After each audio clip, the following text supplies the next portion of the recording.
नमस्कार दोस्तों, कौटिल्य बलरामपुर के YouTube चैनल पर आपका स्वागत है। एसएससी जीडी के जनरल अवेयरनेस सीरीज की आज 9वीं क्लास है। तो आइए आज के प्रश्नों को देखते हैं। निम्नलिखित में से सबसे छोटा ग्रह कौन सा है? हमारे विकल्प हैं शुक्र, मंगल, पृथ्वी या शनि। तो इसमें हमारा विकल्प बी सही है, यानी निम्नलिखित में से सबसे छोटा ग्रह मंगल है। मंगल ग्रह सौर मंडल में सूर्य से चौथा ग्रह है। इसे लाल ग्रह के नाम से भी जाना जाता है। सौर मंडल के सभी ग्रहों में पृथ्वी के अलावा मंगल को जीवन विस्तार का महत्वपूर्ण विकल्प माना जाता है।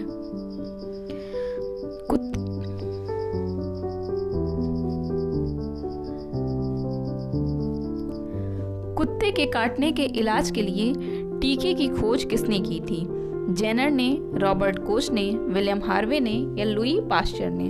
तो इसमें हमारा विकल्प डी सही है, यानी लुई पास्चर ने। एंटी रेबीज वैक्सीन या अलार्म निरोधी वैक्सीन उस स्थिति में दिया जाता है जब किसी व्यक्ति को पागल कुत्ता, गीदड़, भेड़िए आदि काट ले। मरीज को 72 घंटे के अंदर अलार्म निरोधी वैक्सीन लगवाना आवश्यक है।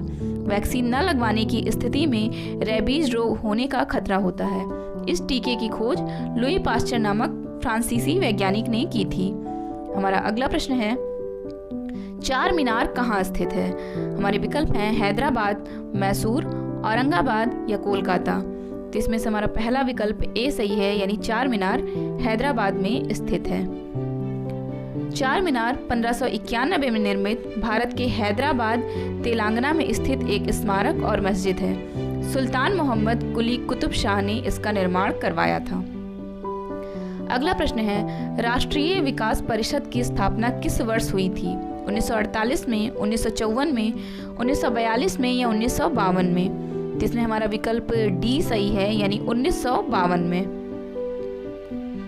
विकास परिषद का गठन 6 अगस्त 1952 को किया गया था। भारत का प्रधानमंत्री परिषद का अध्यक्ष एवं योजना आयोग का सचिव इसका सचिव होता है। इसके कार्य योजना के क्रियान्वयन हेतु राज्यों के संसाधनों एवं प्रयासों को गतिशील करना है। अगला प्रश्न है, विश्व का सबसे बड़ा मरुस्थल कौन सा है? हमारे विकल्प हैं सहारा मरुस्थल, अरब मरुस्थल, ऑस्ट्रेलिया मरुस्थल या गोबी मरुस्थल। तो इसमें से हमारा पहला विकल्प ए सही है, यानी सहारा मरुस्थल विश्व का सबसे बड़ा मरुस्थल है। विश्व का सबसे बड़ा मरुस्थल सहारा है। सहारा नाम रेगिस्तान के लिए अरबी शब्द सहरा से लिया गया है, जिसका अर्थ होता है मरुस्थल यानी रेगिस्तान। निम्न में से सबसे लंबी नदी कौन सी है? गंगा नदी, अमेजन नदी, नील नदी या थेम्स नदी? तो इसमें हमारा विकल्प सी सही है।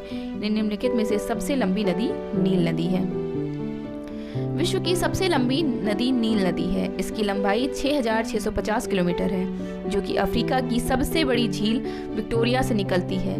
यह नदी नॉर्थ ईस्ट अफ्रीका में बहती है। हमारा अगला प्रश्न है, प्रत्येक वर्ष किस तिथि को महिला दिवस मनाया जाता है? 5 सितंबर, 14 नवंबर, 8 मार्च या 20 अक्टूबर? तो इसमें से हमारा विकल्प सी सही है, यानी 8 मार्च को महिला दिवस मनाया जाता है। महिलाओं के सम्मान में हर साल 8 मार्च को अंतर्राष्ट्रीय महिला दिवस मनाया जाता है, जिसके आयोजन का उद्देश्य महिलाओं के जीवन में सुधार लाने और उनमें जागरूकता बढ़ाना होता है। हमारा अगला प्रश्न है, निम्नलिखित में से किसे सीमांत गांधी कहा जाता है? शेख अब्दुल्ला को, अब्दुल गफ्फार खान को, जयप्रकाश नारायण को या विनोबा भावे को? तो इसमें हमारा विकल्प बी सही है, यानी अब्दुल गफ्फार खान को सीमांत गांधी कहा जाता है। जयप्रकाश नारायण को हम सभी जानते हैं कि लोक नायक कहा जाता है। खान अब्दुल गफ्फार खान को सीमांत गांधी कहा जाता है। गांधी जी के अनुयायी होने के कारण ही उनकी सीमांत गांधी की छवि बनी। भारत रत्न खान अब्दुल गफ्फार खान को कई नामों से जाना जाता है, सरहरी गांधी, बादशाह खान, बच्चा खान आदि। हमारा अगला प्रश्न है, वंदे मातरम गीत के लेखक कौन थे? बंकिम चंद्र चटर्जी, रविन्द्रनाथ टैगोर, जयशंकर प्रसाद या प्रेमचंद? तो इसमें से हमारा विकल्प ए सही है, यानी वंदे मातरम गीत के लेखक बंकिम चंद्र चटर्जी हैं, जो कि हमारा राष्ट्रीय गीत भी है। वंदे मातरम गीत संस्कृत और बांग्ला भाषा दोनों का मिला जुला प्रयोग था। सर्वप्रथम वर्ष 1896 में कांग्रेस के कलकत्ता अधिवेशन में इस गीत को गाया गया, जिसके बाद में इसे राष्ट्रीय गीत का दर्जा प्राप्त हुआ था। हमारा अगला प्रश्न है, स्वतंत्र भारत का पहला भारतीय गवर्नर जनरल कौन था? डॉक्टर राजेंद्र प्रसाद, चक्रवर्ती राजगोपालाचारी, सरदार पटेल या B.R. अम्बेडकर? तो इसमें हमारा विकल्प बी सही है, यानी चक्रवर्ती राजगोपालाचारी स्वतंत्र भारत के पहले भारतीय गवर्नर जनरल थे। इन्हें राजा जी के नाम से भी जाना जाता है। हमारा अगला प्रश्न है, निम्नलिखित में से कौन सा प्रत्यक्ष कर नहीं है? संपत्ति कर, पेशा कर, बिक्री कर या निगम कर? तो इसमें से हमारा विकल्प सी सही है, यानी बिक्री कर प्रत्यक्ष कर नहीं है। प्रत्यक्ष कर वो कर होता है जिसे जिस व्यक्ति पर आरोपित किया जाता है उसी से वसूला जाता है, अर्थात वह कर जिसे आप से सीधे तौर पर वसूला जाता है उसे प्रत्यक्ष कर कहते हैं। हमारा अगला प्रश्न है, जापान की मुद्रा निम्नलिखित में से क्या है? रूबल, डॉलर, लीरा या येन? तो इसमें से हमारा विकल्प डी सही है, यानी येन जापान की मुद्रा है। रूबल रूस की मुद्रा है, डॉलर अमेरिका की है और लीरा तुर्की की मुद्रा है। हमारा अगला प्रश्न है, विश्व की पहली महिला प्रधानमंत्री किस देश की थी? भारत, श्रीलंका, पाकिस्तान या नेपाल? तो इसमें हमारा विकल्प बी सही है, यानी श्रीलंका की पहली महिला प्रधानमंत्री, पूरे विश्व में पहली महिला प्रधानमंत्री थी। श्री माओ भंडार नायके श्रीलंका की एक प्रसिद्ध राजनीतिज्ञ और आधुनिक विश्व की पहली महिला प्रधानमंत्री थी। वह श्रीलंका की फ्रीडम पार्टी की नेता थी। हमारा अगला प्रश्न है, पास्कल निम्नलिखित में से किसकी इकाई है? आर्द्रता की, दाब की, वर्षा की या तापमान की? तो इसमें हमारा विकल्प बी सही है, यानी पास्कल दाब की इकाई है। प्रति इकाई क्षेत्रफल बल को दबाव कहा जाता है। इसे P द्वारा दर्शाया जाता है।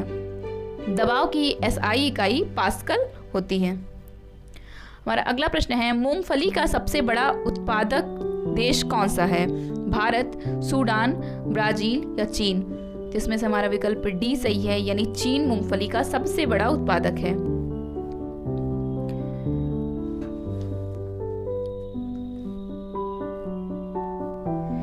चीन प्रतिवर्ष 1,66,68,915 टन उत्पादन मात्रा के साथ दुनिया का सबसे बड़ा मूंगफली उत्पादक है। भारत 68,57,000 टन वार्षिक उत्पादन के साथ दूसरे स्थान पर आता है। चीन और भारत विश्व के कुल के 50% से अधिक का उत्पादन करते हैं। देश में यानी भारत में गुजरात मूंगफली का सबसे बड़ा उत्पादक राज्य है। उसके बाद राजस्थान, तमिलनाडु, आंध्र प्रदेश, कर्नाटक, मध्य प्रदेश, महाराष्ट्र और पश्चिम बंगाल आते हैं। हमारा अगला प्रश्न है, माउंट एवरेस्ट पर चढ़ने वाली पहली भारतीय महिला कौन है? PT उषा, राजेंद्र कौर, आरती गुप्ता या बछेंद्री पाल? तो इसमें हमारा विकल्प डी सही है, यानी बछेंद्री पाल पहली भारतीय महिला हैं जिन्होंने माउंट एवरेस्ट पर चढ़ाई की।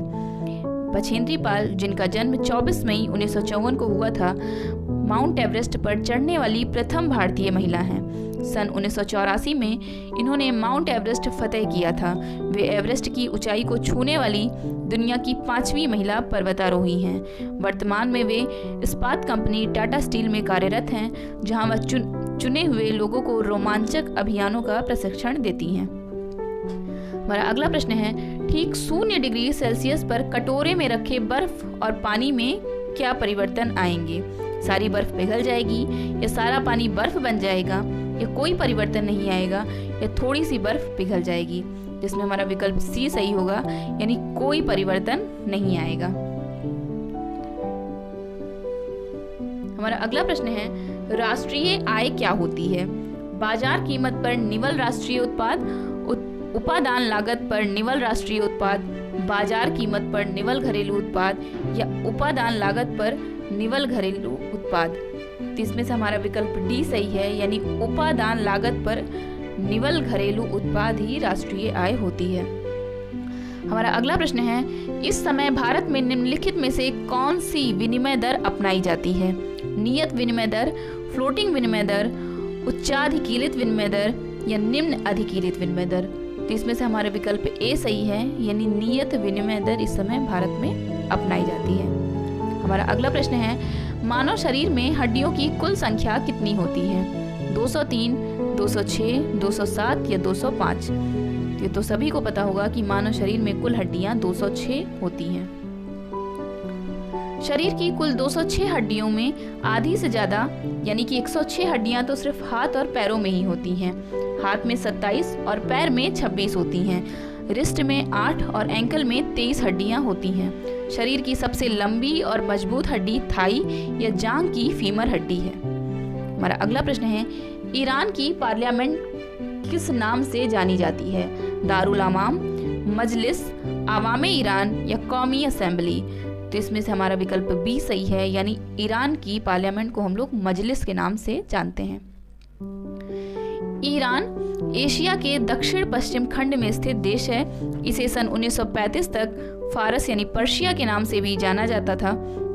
इसकी राजधानी तेहरान है और यह देश उत्तर पूर्व में तुर्कमेनिस्तान, उत्तर में कैस्पियन सागर और अजरबैजान, दक्षिण में फारस की खाड़ी, पश्चिम में इराक और तुर्की, पूर्व में अफगानिस्तान तथा पाकिस्तान से घिरा है।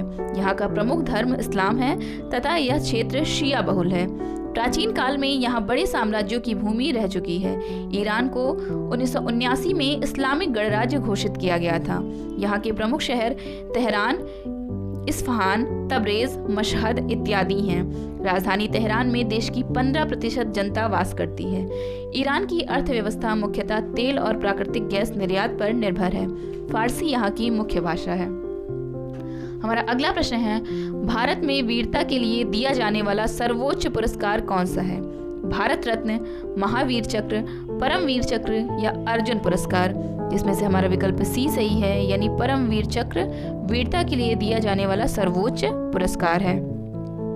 भारत का सर्वोच्च शौर्य सैन्य अलंकरण है, जो दुश्मनों की उपस्थिति में उच्च कोटि की शूरवीरता एवं त्याग के लिए प्रदान किया जाता है, परमवीर चक्र। इस पुरस्कार की स्थापना 26 जनवरी 1950 को की गई थी, जब भारत गणराज्य घोषित हुआ था। हमारा अगला प्रश्न है, आतंकवाद प्रभावित डोडा कहाँ स्थित है? जम्मू और कश्मीर में, पंजाब में, असम में या नागालैंड में? तो यह जगह जम्मू और कश्मीर में स्थित है। जम्मू कश्मीर के चिनाब घाटी का एक जिला है डोडा, जो आतंकवाद से प्रभावित है। आज की क्लास में बस इतना ही। आगे की क्लास में कल मिलते हैं। बहुत बहुत धन्यवाद।